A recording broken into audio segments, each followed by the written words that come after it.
Hey guys, we're doing a group video right now, and I'm gonna do 1 and 2, and she's gonna do 3, 4, and 5. I'm sorry, I just forgot 3, 4, 5. Okay, so one says that suppose an individual is heterozygous for the following version, and it gives the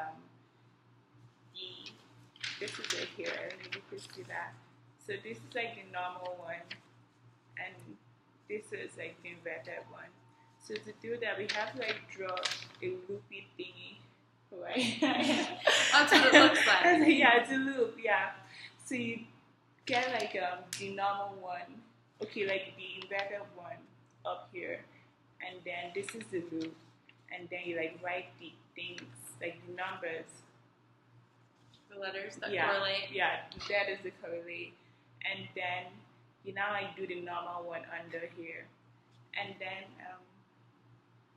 to get the 4 products of here. So the 4 products are going to be the normal one, and then the second one is going to be the inverted chromosome, and then the third product, you're going to use this diagram and follow. Okay, we're crossing over in S and T, so you're going to do the crossover right here. This is S and this is T, and you're going to go here from the normal one, and then go right up and then stop at where the crossover occurs, and then you now use the letters from the other, from the abnormal or inverted chromosome. So we're going to have L, N, O, P, Q, R, S, then lowercase t, U, V, Q, P, O, N, M, and L, and it's going to be dicentric because it took the extra centromere from the normal, from the is it normal? That's not the right word for it. From the inverted chromosome, and then the eccentric one is going to go from this direction and just go right here, and we're going to have X, W, V, U, T, S, R, W, X, and it's going to be eccentric because it lost its centromere. And then for 2 is right here. I'm just going to never mind, I'll read it out. So 2A is non-disjunction in meiosis 2 produces 50% aneuploid gametes, and non-disjunction in mitosis produces a mosaic phenotype. And then B is paracentric, and the second answer is eccentric. C is Turner syndrome and familial Down syndrome, respectively. D is Beaver cells. E is Cri-du-Chat and type A hemophilia, respectively. F is the duplication, and G is the alternate segregation pattern. Alright. Okay, and then for 3A, it asks how many total chromosomes would be found in the humans that have the following conditions. And you can figure this out through the reading. It gives you each of the given scenarios for Turner syndrome, Jacob syndrome, Cri-du-Chat syndrome, familial Down syndrome, and type A hemophilia. And so that one was really simple. You just go straight into the reading and you were able to figure it out. So for Turner syndrome, it's 45 chromosomes. For Jacob syndrome, it's 47. For Cri-du-Chat syndrome, it's 46. For familial Down syndrome, it's 47. And for type A hemophilia, it's 46 chromosomes. For B, it asks, which of the following terms is not associated with the Charcot-Marie tooth disease type IA? It gives you a list, and of the list, triploid, aneuploid, reciprocal translocation, trisomy, and non-disjunction are not associated, while diploid and duplication are associated. And C, it asks, which of the following terms are associated with Klinefelter syndrome? And the ones that are associated are aneuploid, trisomy, and non-disjunction. The ones that are not associated are triploid, paracentric inversion, reciprocal translocation, and duplication. And then for D, it asks which of the following terms are associated with type A hemophilia. And in the reading, we really didn't see anything in regards to it, so we said that none of the following were. And it was, the list included the triploid, deletion, aneuploid, duplication, Robertsonian translocation, trisomy, and non-disjunction in monosomy. And I'm pretty sure we said that it was inversion is what we found in the reading. And inversion wasn't listed. So we said none. Okay. So for 4A, I have it written out on the whiteboard, and it's kind of hard to see, but it's going to be easiest to show you how we did this through the whiteboard. And here's A. And it asks to diagram the synapses of these chromosomes in prophase 1. And so I'm just going to hold it up there while I read. So it says one pair of homologous chromosomes in a mouse has the following sequence of alleles: D, E, F, G, H, I, J, K, and L.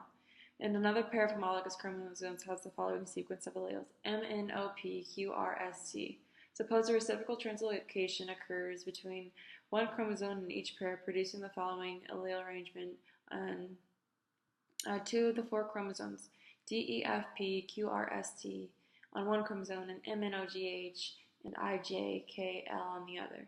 Note that there is still one chromosome with the D, E, F, G, H, I, J, K, L allele arrangement, and one chromosome with the M, N, O, P, Q, R, S, T arrangement. And so the way we did this was we set it up like we saw in the videos. And it was kind of confusing, but when you follow the videos, it helps clarify it, and so that's what our A ended up looking like. And then for B, it asks to identify the allele composition of the gametes produced by alternative segregation. And so B is going to look like, just zoom in like this, and I can go ahead and read it off as well, since it's super messy and super hard to see. This is on the small whiteboard. And so B is MNOP to QRST and DEFGH to IJKL for the first segment. And then, because you're going to have like the 4 different groupings of it. And then for the next grouping, it's MNOP and QRST and DEFGH and IJKL. And then for the third grouping, it's MNOG and IJKL and DEFP and QRST. And for the last grouping, it's MNOGEH and IJKL and BEF, P, and QRST.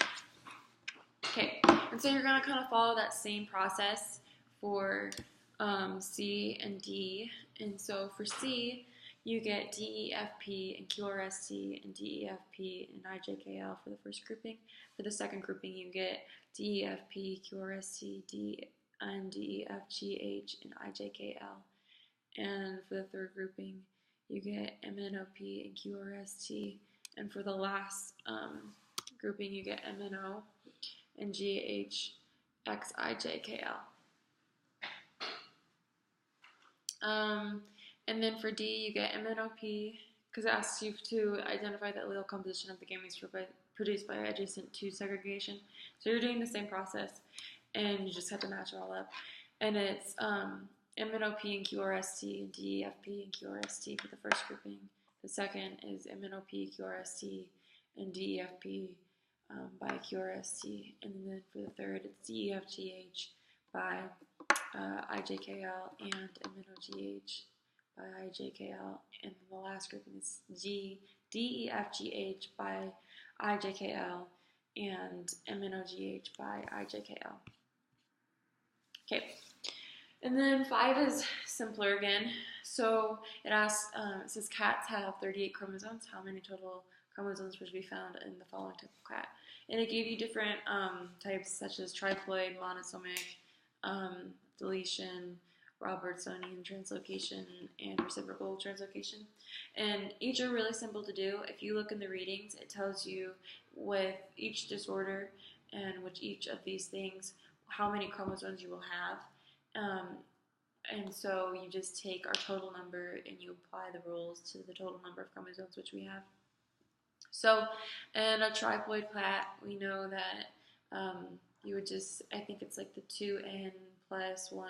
Isn't that so it's 3n. 3n? Mm-hmm. 3n, sorry. And then it's, so for the triploid cat, it's 57.